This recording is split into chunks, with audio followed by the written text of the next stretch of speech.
Salut les amis, aujourd'hui on parlera de les 10 volcans plus dangereux au monde. En 10e position, on trouve le Mont Rainier aux États-Unis. Le Mont Rainier est censé être éteint, mais il était inactif il n'y a pas si longtemps. À la fin du 19e siècle, le problème c'est qu'il se situait à peine de 90 bandes de situelles et qu'il pourrait totalement détruire la ville. S'il venait se fâcher très fort, d'où une surveillance continuelle de la part des volcanologues. Le 9e position, le Santa Maria en Guatemala. Le Santa Maria est une éruption depuis le 1922. Et comme son pote Columbia est un fait pour les coulées de lave et les noyer ardentes. En 100 ans, 1 milliard de mètres cubes de la lave a été déversé sur la population en contrebas. Les autorités guatémaltèques ne sont pas bien équipées pour les évacuations et le Santa Maria ne cesse pas de faire des victimes. En 8e position, on trouve le Galera en Colombie. Ce volcan fait le show non-stop en envoyant les feux d'artifice et en balançant les coulées de lave. En réalité, c'est très impressionnant et très dangereux pour les populations. Lors de sa dernière éruption en 2010, 8000 personnes ont dû être évacuées pour ne pas mourir carbonisées. En 7e position, on trouve la mousse soufrée de Montserrat, dans les Caraïbes. Ce stratovolcan situé sur une île britannique en actif non-stop depuis 1915. Il a eu la bonne idée d'entrer en éruption en 1917 et de détruire totalement la capitale de l'île de Montserrat de Plymouth. Aujourd'hui, devenant un genre de ville fantôme dans Lucky Luke, heureusement la ville avait été largement évacuée et le nombre de morts n'a pas été trop important.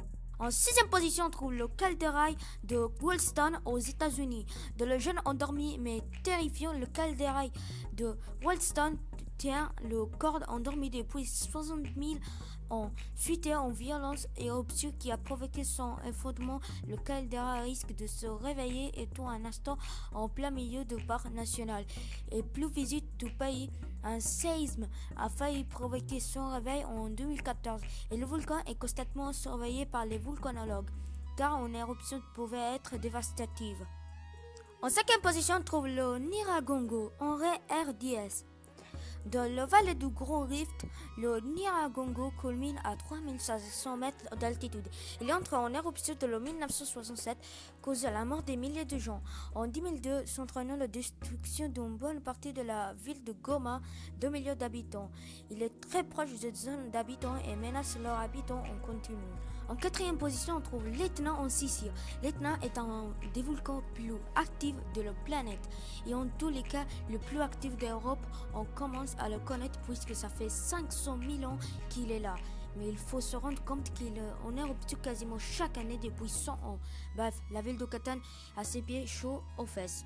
En 3e position, on trouve le mont Pinatubo aux Philippines. Faut se méfier de l'eau qui dort et encore plus de la lave qui dort. Le mont Pinatubo était considéré par tout le monde comme éteint. Quand il s'est réveillé 500 ans après en 1981 pour provoquer une éruption énorme qui a causé un refroidissement de toute la planète d'un demi-degré. Pendant 3 ans, violence se comptait à milliers de morts, bien sûr, Pinatubo tout chaud.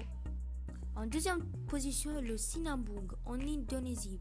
Situé sur l'île de Sumatra, le Sinabung est entré en activité en 2010 et a depuis provoqué des éruptions 2 fois en 2014 et en 2015, entraînant l'évacuation des dizaines de milliers de personnes à la fermeture des aéroports de l'île. C'est qu'il n'est qu'à une centaine de kilomètres que l'énorme ville de Medan, 4,5 millions d'habitants quand même. En pole position, on trouve le Kilauea en Hawaï. C'est simple, le Kilauea est entré en éruption en 1983 et n'a pas cessé d'envoyer du feu partout depuis 35 ans. La population a eu le temps de s'habituer et il n'y a pas trop de risque de mourir. Mais à mon avis, il faut ne pas s'approcher trop, sauf si on aime beaucoup avoir très chaud. Je vous donne un bonus pour la vidéo qu'il parle de les volcans. Un volcan est un studio géologique qui résulte de la montée d'un magma puis de l'éruption de matériaux issus de ce magma à la surface de la croûte terrestre ou d'un autre astre. Il peut être aérien ou sous-marin. J'espère qu'il vous plaise la vidéo. Laissez un like pour me soutenir. Merci.